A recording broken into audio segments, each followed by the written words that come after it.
Hello everyone, Tartan Sauce with you, and another edition of Train Sim World. Today I wanted to talk a little bit about the slowed speed control. Let's see here.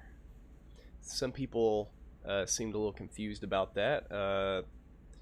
If you go into this speed control function here on this IFD, you'll see slow speed is off right now, and click on slow speed control. These buttons, the top row and bottom row, corresponds to what's lit up here on the what it indicates on the screen here. So if we go to F2, which is just the function 2 button, not your actual F2 key on your keyboard, click on that for slow speed control, and you can throw in a target speed. Well, let's just leave it at 5, and we'll turn it on.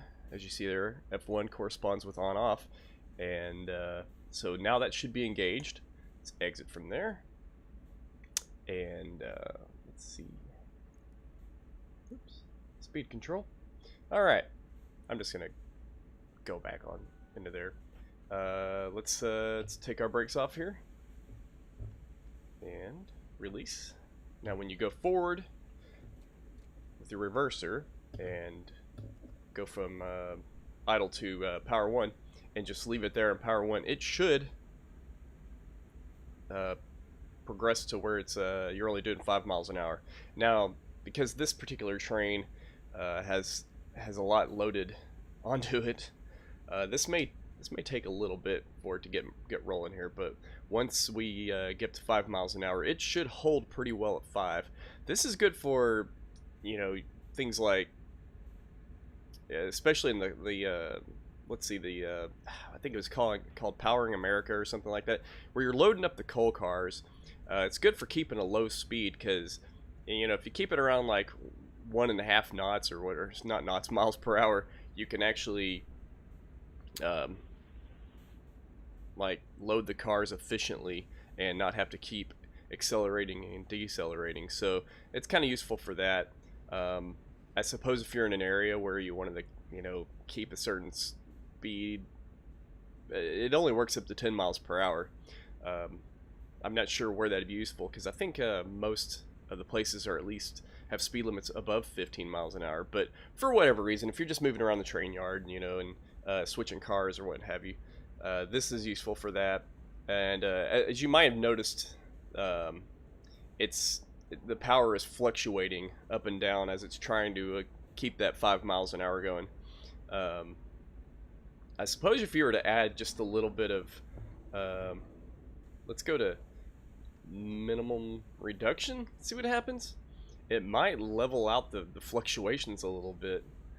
Let's see what we got there. Or it might be increasing the fluctuations. There's kind of the back and forth with it, but yeah, well, yeah, it does seem to be working a little bit to help level out at 5 miles an hour. Yeah, maybe that's just my imagination.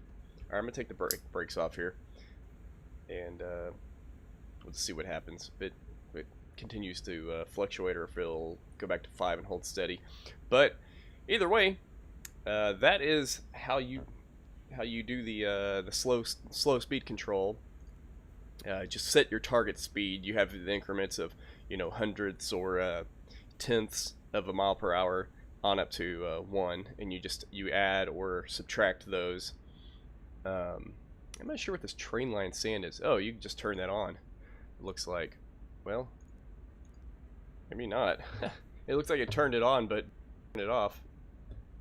So I just used Shift X to turn the lead sand off. But at any rate, that is how that is done. And yeah, that's slow speed control for you. And let me know if you have any kind of questions about how that works, or if you'd like to see some other function implemented. Y'all take care.